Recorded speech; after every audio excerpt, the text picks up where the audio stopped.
So hello mark out event semester students, অনেক স্টুডেন্টসই আছো যাদের এই ব্যাপারে ডাউট থাকে যে দাদা মার্কআউটে কি স্টেপ মার্কিং থাকে। অনেক স্টুডেন্টস আবার সেটা নিয়ে তর্কও করো যে না দাদা স্টেপ মার্কিং কিন্তু থাকে না। কিছু স্টুডেন্টসের মনে হয় যে না দাদা স্টেপ মার্কিং অবশ্যই থাকে আর সেই বেসিসেই কিন্তু নাম্বারস দেওয়া হয়। তো এই ব্যাপারে একটা লজিক্যাল আমি তোমাদের কাছে ব্যাপার বলতে চাই, ভালোভাবে শুনবে। দেখো এত স্টুডেন্টস মোর দ্যান 200 কলেজেস আর দেয়ার আন্ডার মার্কআউট ইউনিভার্সিটি, এবং প্রতিটা কলেজকে যদি কনসিডার করো তুমি তাহলে কয়েক লাখ স্টুডেন্টস হবে মার্কআউট ইউনিভার্সিটিতে। বিটেক বলো, বিবিএ বলো, বিসিএ বলো, এমসিএ, এমবিএ সব রকম ডোমেন নিয়ে পড়।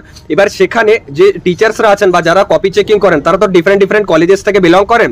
তো কিছু না হলেও এক একজন টিচারের কাছে কয়েক হাজার খাতা যায়। তো যদি বেসিক নলেজটুকুও লাগাও তুমি, আফটার অল তো কোনো মেশিন তো দেখছে না খাতা, কোনো টিচারই দেখছেন, কোনো ফ্যাকাল্টি দেখছেন। তো তার কাছে এক একটা খাতায় প্রায় 20 থেকে 30 পাতা থাকে। তো হাজার খাতা যদি আসে আর 20-30 পাতা করে তাদের যদি চেক করতে হয়, তো কোনো টিচারের কাছেই পসিবল নয় না যে প্রতিটা ওয়ার্ড চেক করবেন উনি বা প্রতিটা লাইন চেক করবেন।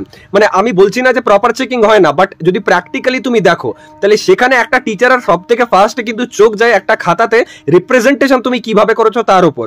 যেমন অনেক মেয়ের দেখবে কিন্তু এক্সামিনেশনের রেজাল্ট ভালো হয়, তার পেছনে রিজন কি? কারণ অধিকাংশ মেয়েরই হ্যান্ডরাইটিং কিন্তু ভালো থাকে, তারা রিপ্রেজেন্টেশন ভালোভাবে করে। তো আমি সেই জন্যই সমস্ত স্টুডেন্টসদেরই বলতে চাই যে তুমি যাই পড়ে যাও, যাই লিখে আসো, অ্যাটলিস্ট রিপ্রেজেন্টেশন খাতাতে যেন তোমার ঠিকঠাক থাকে। রিপ্রেজেন্টেশন বলতে পারলে যতটা পসিবল ডায়াগ্রাম আঁকবে, সেটা শর্ট কোশ্চেন হোক বা সাপোজ গ্রুপ বি হোক, গ্রুপ সি হোক, বা কোনো নিউমেরিক্যাল বেসড কোশ্চেনও যদি হয়, তার সাথে সাথে চেষ্টা করবে যখনই কোনো কোশ্চেন লিখছো, কোশ্চেনের অ্যান্সার লিখছো, সেখানে পয়েন্টস দেওয়ার। পয়েন্টস দরকার না পড়লেও ওখানে পয়েন্টস দেবে। বা যদি ধরো কোনো কিছু টাইপস লিখতে বলেছে, তো ডায়াগ্রাম লিখে পর টাইপসটা তুমি লিখে দিলে, তুমি দেখবে সেখানে কিন্তু তোমার পরীক্ষার যে মার্কস সেটা কিন্তু ভালো আসবে। এটুকু আমি তোমাকে ডেফিনেটলি বলতে পারি।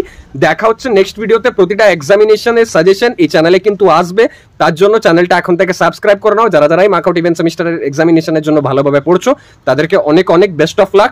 বাকি দেখা হচ্ছে নেক্সট ভিডিওতে। Thank you.